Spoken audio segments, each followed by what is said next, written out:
What's up, people? I'm LR Blitzkrieg, I am MarxMan. and this is. Aiight So Boom. We just did a whole episode. It was really long, like an hour 45 minutes, and guess what? It didn't record, so we're starting over, and we're going to cut this out. Shang Chi. Yeah, man. Wait, before we get into that, we wanted to send a big rest in peace to Michael K. Williams, super dope actor from our hood, from Brooklyn, who passed away today. Hours ago. Yeah, man, it's rough. You dope. Omar from The Wire, Man, Chalky White from Boardwalk Empire.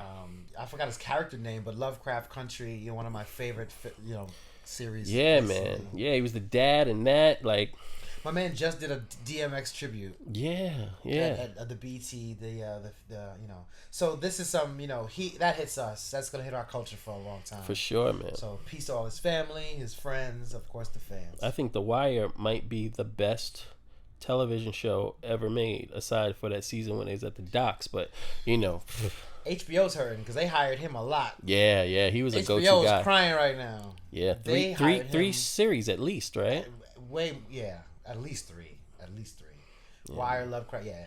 So yeah, I mean, we fans, but we hurting. Rest in peace to him, and condolences to his family and to all his fans, which are many.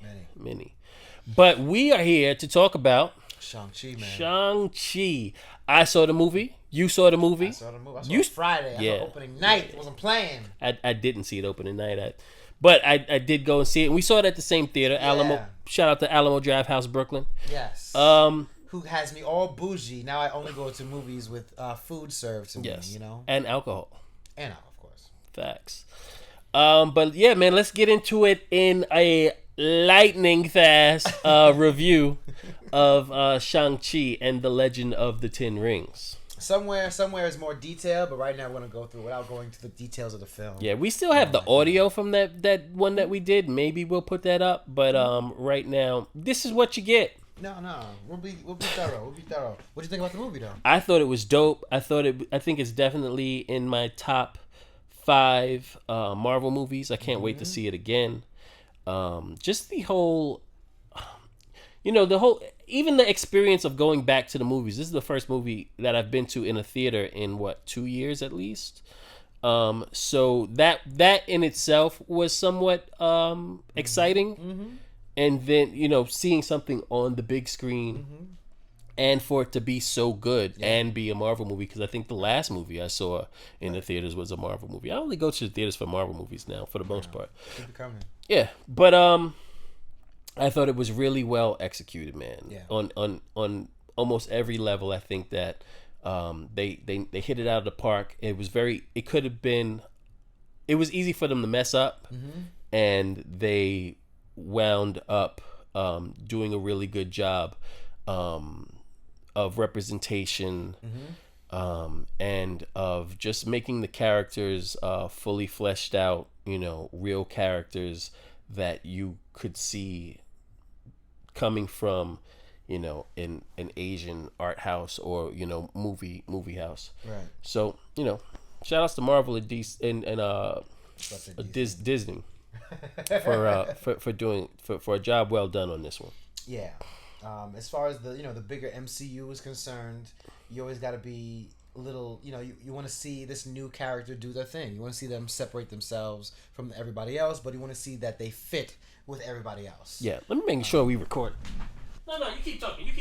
So yeah, I believe they did that. We were able to see somebody who had a partner, Awkwafina, shouts to Awkwafina, who was like a comedy foil. That was his, maybe a future love interest, but that's his partner. Maybe. We were able to see these two characters kind of together the whole time, mind you. Yeah. So I'm curious to know how that's going to work in the future, but because I do want to see my heroes stand on their own. Mm-hmm. So we'll see how that pans out, but I did enjoy the film, 100%. I think he stands on his own. I don't think he needed her. I think again, like you say, I think that was a trope that was the the eyes and ears of the audience injected into the movie, and she helped, but I think that it all would have worked out even if she wasn't there. Maybe I don't know. You don't think it's because they didn't think he could do it by himself? I think that they knew that they needed a comedic presence, Yeah. or something that made it not so cut and dry. Yeah. And that was her, right? Yeah. And it had to be somebody that was Asian. Yeah. So they got Awkwafina. Right.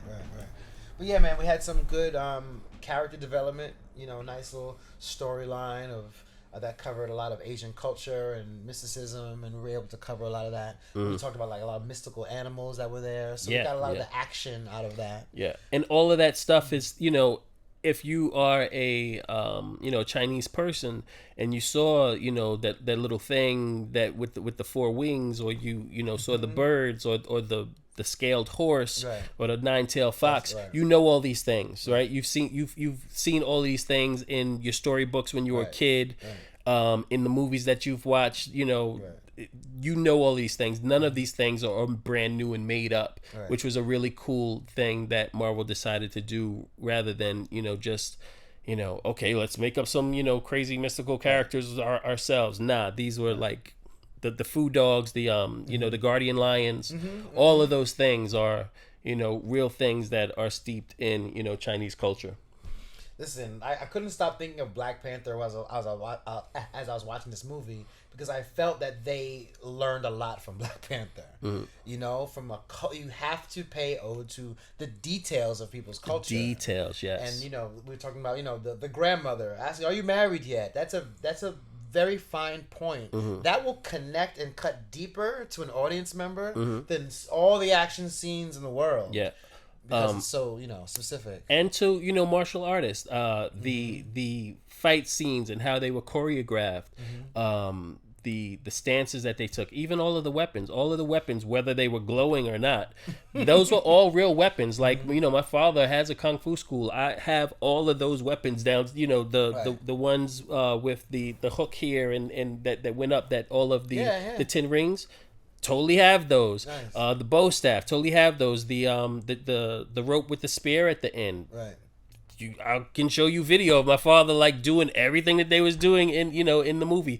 These are the Kwando that what's his name? Razor Fist breaks, and then takes and puts onto his hand. One. Totally real. These are all, you know.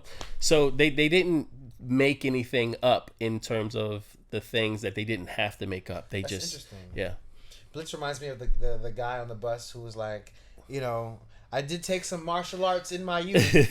right. I'm gonna let you guys know what's going on. I think his name is Clev or something like that. Really weird name. Dope, that guy dude. has. And that's the same. He was in Spider-Man: Homecoming. Yeah. I thought that was hilarious, man, because it's real, right? That guy who is unaffected by what's going on, but is going to make sure that he's going to put this on his gram. Right. That was pretty dope. And knows more, you know, knows enough to consult the world and let them know what's going on. Right. Like that, every time, you know, I saw that in commercials, I laughed every single time. But even that, you know, that was one of the first major action set pieces. Was that San Francisco bus scene? Yeah. Which was very dope. I mean, we were talking about that earlier. I mean, it's something where you could have. I mentioned like Jackie Chan. I thought a lot of Jackie Chan movements in a confined space. All this movement and his jacket and like it's just so much going on. Jumping through the he did something in a really tight space that I don't even think people really noticed. Yeah. Because it happened so fast. Yeah, going through the, you know, the bars, the safety bars that people hold on to. Yeah. All of that close quarter combat stuff was like super dope. Before Razor Fist even gets into the fight, you know what I mean? And then once he gets into the fight and the bus gets cut in half, like it just, you know, gets even crazier from there. Savage. And they showed a lot in the trailer, but they didn't really, you know. Did you have, you know, because we can go through details or we can kind of give our highlights. Did you have a favorite fight scene or action piece in this film that you maybe want to get into? I think that fight on the bus was maybe the best technical fight, but as a comic book nerd, for sure the Wong and Abomination fight was probably as short as it was. You know, I thought that was dope. The fight against the sister, cool, but any fight where I know that one person is holding back is just like yeah. I mean, you mentioned the Wong and Abomination fight. You know, that was very key.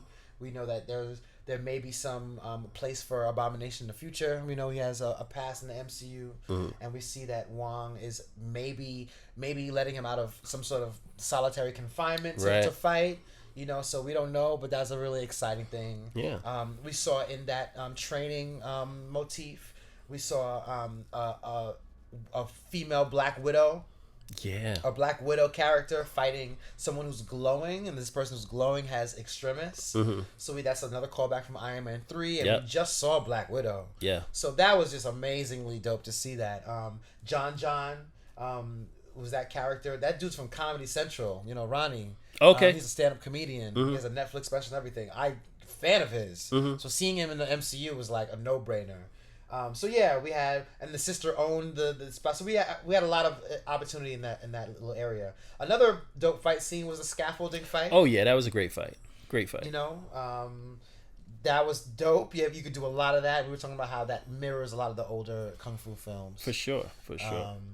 The other fight was the mystical fight. We have Tail, you know, that mystical fight with the the fight between Wen-Wu and Shang Chi's mom. That was a good fight. That was definitely a good fight. Yeah. Had a lot of airbender vibes. There was a lot of good. There were a lot of good martial arts in this movie where you know, it definitely melded the superhero movie and the martial arts aspect that everybody was looking for together in a real cohesive way. Yeah. Now, did you, as far as performances, we have the great Michelle Yeoh. We have some movie stars that are essentially Chinese movie stars that we're not even too familiar with here. Like Tony Leung, who played, Wen-Wu. This is his first American film. Wow. You know, he was excellent. He was excellent. And he died, so that, he may not be. So they definitely, he was wonderful. Yeah. He did better than most of the Marvel villains that we've seen already. In my personal opinion. For sure, he was a good, complex villain, and he played all of those parts very well. Very well. So as far as villains, we definitely had. Tony Leung playing Wen-Wu, who was not the Mandarin, because the Mandarin was a name that was made up. Yeah. That's something that they solved with my man Trevor, played by Sir Ben Kingsley. Yeah. I'm not a huge fan of I want to have him explain it and then get him out of it. I don't know what happened. Some crazy alarm went off, and I had to reset. So we were talking about the characters in the movie, but I wanted to get back to even talking about Wen-Wu's character, who is an amalgamation or a mashup of two different characters within Marvel Comics, right? So you have the original father of Shang-Chi, which is Fu Manchu, right? Now, they couldn't do a Fu Manchu character because it's just a stereotypical,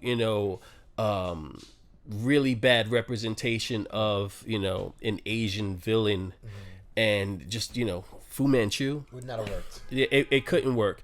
And in fact, I think that the reason that when they first introduced the Mandarin wasn't an Asian man, is because if they did, people would have looked at that as somewhat racist, or just in bad taste, right? They definitely tiptoed around the whole Mandarin thing. Yeah. So, to have, this Asian man with the long, the long mustache and the long nails and the long hair with the bun, and it would have been in poor taste, and I think that's why they said, well, let's go a different way, and we'll get Ben Kingsley to play this part of this person who doesn't even really exist, or whatever. So, I see why they did it the way they did in Iron Man 3. It just didn't work, right? And here, they fixed all of that, right? And in doing it, they leaned into the fact that they kind of screwed up Iron Man 3 by bringing Ben Kingsley back into the movie and showing, like, I'm just a thespian, like it. I thought it was. I liked it. What do you think? I hated the Iron Man 3 thing. That really kind of got on my nerves. Seeing him here, I kind of like the explanation that his name wasn't even Mandarin. He was just someone that was selected by this, So that was cool, I wasn't too mad at that. Yeah. Kevin Feige, I saw some footage recently. In 2008, Kevin Feige wanted... the first villain of the MCU was supposed to be Mandarin. Really? Iron Man was supposed to be Man was supposed to be that villain. Makes sense. It definitely makes sense in terms of if you read the comics, how integral the Mandarin was to Iron Man's story arc or fighting. He the way the rings work in the comics is obvious completely different than it is here. Right. Here the rings work in concert and they're on your arms, whereas in the comic books he has a ring on each finger, and each one has a different power set, right? Like an Infinity Stone, different colors and everything, right. So I think that they realized that was one, too close to the Infinity Gauntlets, and two, we can't continue doing the same thing over and over again. And it probably would have been too powerful for this movie. He had one has black light, one has white light, one has power blast, one is fire, one is ice. It's just too much to explain. And it's 10 rings, and each one has, what I'm saying? That's a lot of power, fam. Write stuff down. Which one's that one? Yeah, so they cut all of that out and just made them these movable weapons that you can use as energy shield, or could partially come off your arms and projectile at people, or you could wear them like energy brass knuckles and fight with them. I thought the way that they changed the power set of the rings and still made them powerful, but just not as OP as they should have been, because comics make everything OP, right? Overpowered. Was good. Was pretty dope. And putting them on the arms are the same. Again, I had those rings. They're just giant metal rings that you wore while you were doing your forms to make your forearm stronger, or to make your if you ever watched Naruto, right? I'm going off on a tangent, but there was this kid that I can't remember his name, but he was fighting this guy that had this big thing of sand on his back, and they're fighting, and at some point in time in the fight, the kid is losing. He's like, "Aight," right? So then he pulls up his pants, and when he pulls up his pants, you see that he has 100-pound weights on his legs, right? So they were keeping him slow. So he just pulls off the 100-pound weights, and then he starts kicking this dude's ass because now his legs are so fast, right? So it's that same type of training thing where, you use this thing as a hindrance to make you stronger. And that's a tangent. Anyway.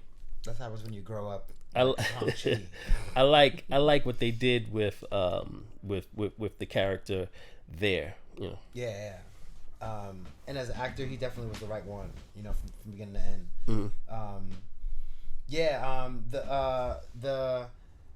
The fighting was definitely on point when it came to this film. We can go through all the fighting scenes, but they were definitely all just consistently done well. The mystical land, Teolo, that was great because we were able to see those mystical animals and creatures. And of course, at the end of the film, they wage a full-scale war here. But in this land, Michelle Yeoh's character, another legend in the game, mentions that there are different cities like this. Yeah. And she mentions, we're here to defend your universe. Yeah, and, yeah. These specific nuances of the phrasing kind of gives us... you were mentioning a new character that we may see. So I think the reason that they did this was kind of twofold, right? One was that this place is kind of here, but it's kind of not here, so that you can't say, well, how come we didn't see this Tao Lo place, in these other movies, or, how come this didn't come up in the Eternals when the Eternals happened, or whatever. But she says that we're just one of many cities like this, right? And that just instantly is light bulb.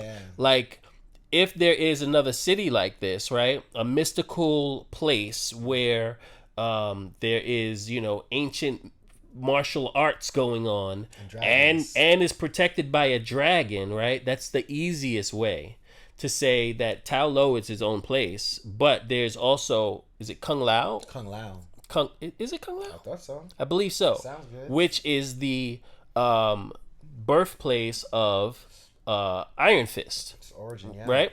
Mm-hmm. So now you have both, and it all can work together, right. You know. Where does this energy come from? It comes from the dragon. It comes from, within. It comes from chi, right? So it's the same thing. They didn't mention that in this movie. Like what makes Shang Chi, right, so powerful? His name is Shang Chi, right? He has, he uses his chi to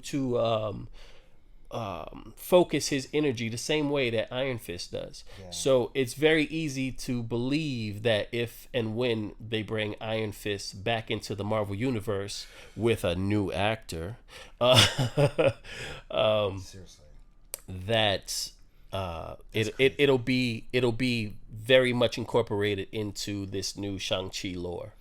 That is crazy. Yeah, because that's something very slick that only 2% of the people are gonna find. They introduced a new character without doing a damn thing. Yeah, with just a couple words. Like, they could have just been like, yeah, this is the only place like this ever in existence. But they're like, nah, there's other cities like this. And then they move on. Wink, wink. Yeah. We're here to protect your universe. Wink, wink. We know you saw Loki. Like, we know there are different universes. Yeah. So that was dope. So that's some good stuff for the future. Mm-hmm. Now, we have... did we get into Did we talk about how we felt about Awkwafina? I think we did. She was dope. I think she played her part really well. I think that she was the comedic timing of the movie. Aside from being, the eyes and ears of the audience, right? They casted her first, y'all. So that definitely says what direction they were going in. Yeah. So that says a lot. Cool. Now, I think we covered that. Yeah, I mean, as far as the storyline, not to get into so many details, but I know the CGI is something that a lot of fans are scared will take them out of the film. Mm-hmm. The third act, fourth act definitely is going to rely a lot more on it. Were you distracted at all by any? Nah, not really. When you watch a kung fu movie, for the most part, it relies a lot on the fighting, the choreography of the fighting, and then practical effects, right? There's not usually like a ton of like special effects in the movie. So it's easy to think that this movie is going to feel like out of place. Yeah. And that you was going to bump into that. But I thought that all of the, it's Marvel and Disney together. They've mastered the special effect. Yeah. That's not to say that I haven't watched Marvel movies before and be like, Agreed. This one, I think they did a really good job, especially with you having so many different mystical creatures in the movie. In one scene, in one image. And they did a real good job of representing all of those things in a way that didn't bother me or make me feel like I'm watching a cartoon. Yeah. The only thing that bothers me in Marvel movies, but I understand it, is always the glowing weapons. It's the only thing that just like, okay, like they got the blue glowing weapons and they got the red glowing weapons. Yes. I get it. It works for like merchandising, and it shows you that these are powerful things. Mm-hmm. But that's the only thing that sometimes I'm just like, I don't need everybody's suit to have neon glow. I don't need, all of the weapons to, show these like, energy lights on it. But that's for the kids. You know what I'm saying? It's that's what's for the kids for sure. That makes sense. And Marvel, to their credit, when it comes to the glows, they're consistent. Mm-hmm. They're consistent about the colors of the glows. And like the goldish goes like the gods. You have red chaos magic. Blah blah blah blah. Blah. I got you. Like that final scene. With the father, and he's taking the rings. Yeah. We followed a storyline of Shang-Chi and his mother and his father, and we understand that he learned specifics, disciplines from his mother and specific disciplines from his father. Yeah. And it isn't until he put those two together that he's able to really take these rings and use it to the utmost potential, which I thought was really dope. Yeah. Again, like, we don't want to go through the whole movie and give you like every last tidbit. We did that already and we lost the footage. But we can just go like straight to the ending where again, like you have these two giant mythical beings, right? You have like the dragon of the water. I don't even know what his name was. And then you have what is it in darkness? The demon in darkness. Yeah. Which was the monstrous bad guy. Right. It's the yin yang. That. And he was black, and then the dragon in the water, who was the protector, was white, right? Even though his dragon scale was red. Interesting. Right. True. White with red scales. I guess.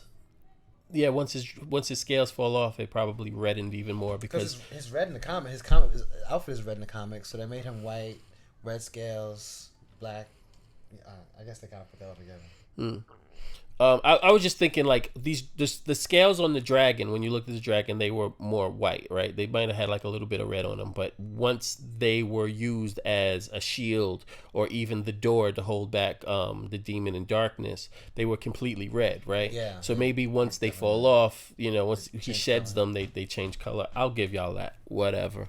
Right. But it was. I just think that all of that worked really well, in even the fact that we had almost like 3 fights going on at once, right? We had the fight in the air, we had Wen Wu and Shang Chi fighting, and then we had the ground fight until we always had the ground fight. It just depended on who was fighting, right? Right, exactly. Like at one point in time, you had the Tao Lo people fighting the 10 Rings, and then it was Tao Lo and 10 Rings fighting the Soul Leaders, and then it was both of those groups fighting together against the Soul Leaders, right? Yeah. I don't have anything really bad to say about this movie, man. Go watch the movie. It was good. And they were able to kind of have the final fight be something where the villain wasn't after a gem. It was trying to save his wife. So we were able to have a full circle thing where everyone's kind of complete. He was a well-rounded bad guy, right? I mean, he started off as terrible, right? He was a conqueror. All he cared about was gaining more power, and then once he met Shang-Chi's wife, he softened. He didn't care about that stuff anymore, and he put the rings down, right? And then obviously the rings, knowing the demon in darkness, knowing that the rings could help free him, called out to the father and tried to give him what he most desired, which was his wife back. And I don't got a wife. That thing would be like Cheez-Its, and I would just went over there just. But no, I mean, this is the most. I don't think people realize it. This is the most full circle Marvel film. When you think of the 10 Rings in the first Iron Man movie, this is the most full circle I've seen them come, and it's just a very interesting thing. Yeah, to even from a story perspective, as much as it's been sprinkled into the Marvel universe, with Iron Man and 10 Rings, and then Iron Man 3, and then the little flash that we get from Ant-Man, and then the little the one shot, right? For them to bring it back all the way back around and show you that what this thing you saw here is not what it really is. Right. Know what I mean? It's this is what it really is, and it's so much more deadly than that BS we showed you before. Right. It's like pretty serious. Yeah. It's pretty dope. I like that. Yeah. That's storytelling at its finest, which is what we're here for, So this is what we do, yo. We review the best stuff. We give you some background information. We're covering What If on a weekly basis. So we're definitely gonna, definitely stay tuned for our next episode for that. Yeah. We didn't get into what you didn't like about the movie, and we didn't get into the after credit scenes. What I didn't like about the movie is a silly trope that happens in Hollywood where you have the every guy, right? The guy who's supposed to be me and you, who ends up just casually in this intergalactic war, or they're in this field with ninjas. They're a place they shouldn't be. This deadly place where no one should be surviving, and they're out here thriving. I hate that. If Awkwafina didn't do such a great job everywhere else, I would have been mad at her character through and through. So her getting that shot off is something that bothers. It's like, okay, I'll get over it because the movie was good. If the movie wasn't as good, it would be a wrap. See, But I all the time call him the Marvel apologist because he likes almost everything, right? Agreed.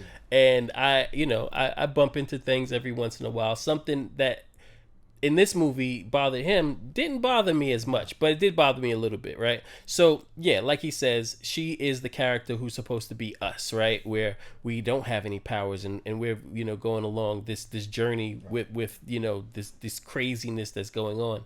And she gets the bow and arrow from the old lady, and the old lady's like, you miss all the shots that you don't take, basically. I'm paraphrasing, but that was the theme, or the main takeaway that we were supposed to get from the movie, right? Like you have to shoot your shot. You got to fulfill your destiny. You have to try, because if you try, you can't make it, right? Yeah. So her making the shot to hit the dealer of darkness, or demon in darkness, in the neck doesn't bother me. What bothers me is that she made it on the first shot.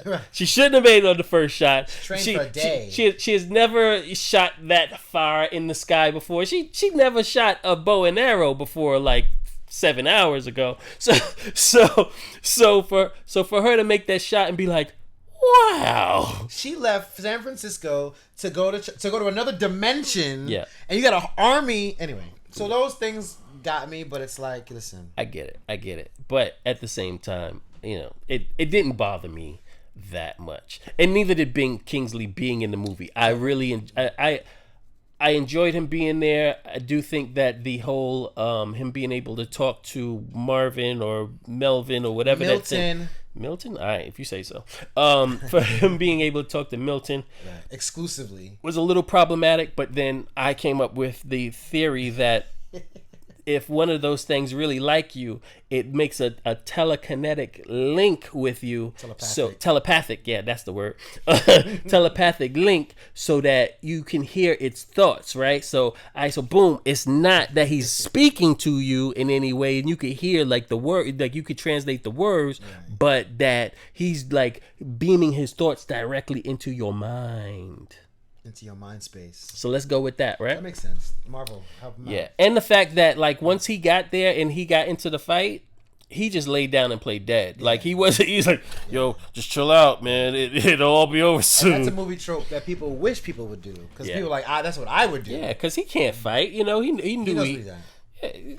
He's an actor, so he acted like he was dead until it was all over, which I thought was dope. But again, we're not gonna go all through the movie, but let's definitely do those after credit scenes. So before even the after credits, the final scene, which felt kind of like an after credits almost, right?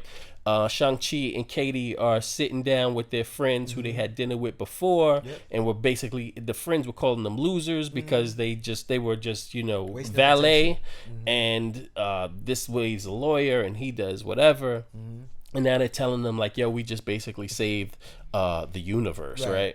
And they're like, you're just making fun of us, and then here comes like the mystic portal of Wong, and he steps out. And he's like, you got them rings on you? And Shang-Chi's like, yeah. He's like, you Shang-Chi, right? He's like, yeah. He's like, all right, come with me. You too, right? And calls Katie. So now she's like the Robin to his Batman. And they go off, letting the world know that, Shang-Chi has arrived. And Wong clearly doesn't care. Wong doesn't. He didn't wait till they left the building. He did it in public in a cafe. Yeah. He don't give a damn. Wong is just over it at this point.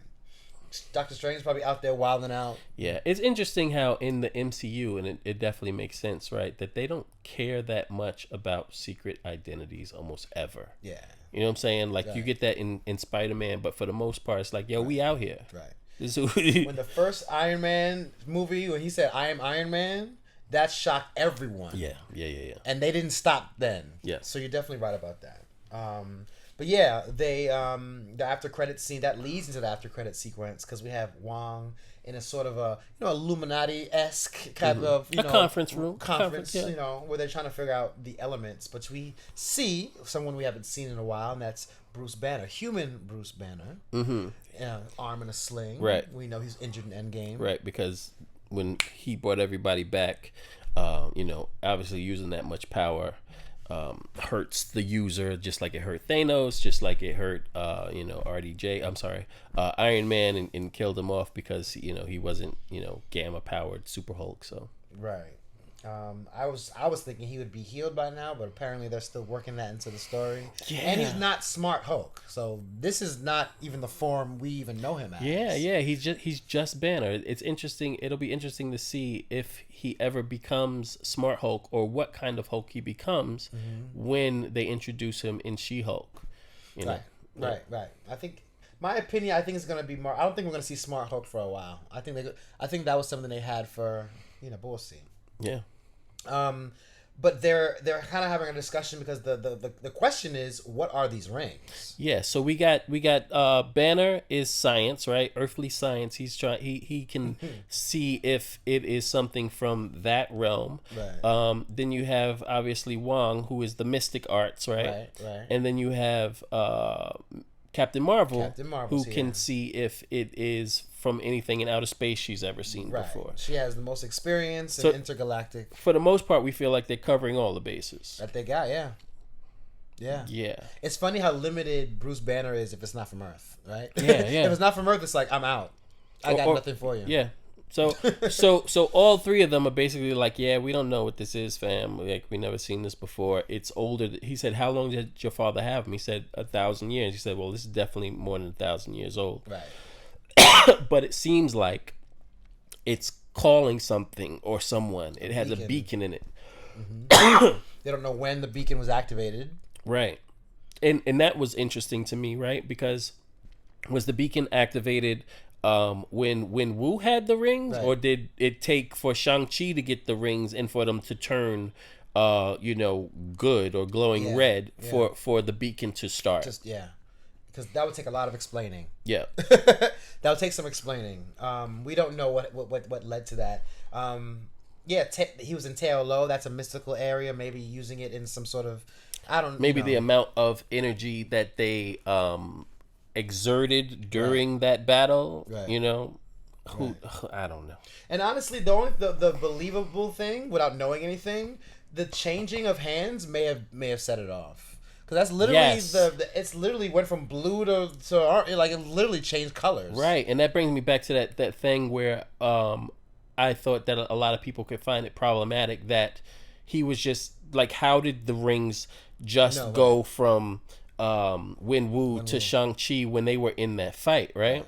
And again, this is my explanation, or the unsaid explanation I think that Marvel is giving you, is that Shang-Chi is Wen Wu's son, right? So maybe the rings got confused and didn't know who they were supposed to go to. It was obviously I'm supposed to be with this bloodline, right? Or this energy, signature or whatever.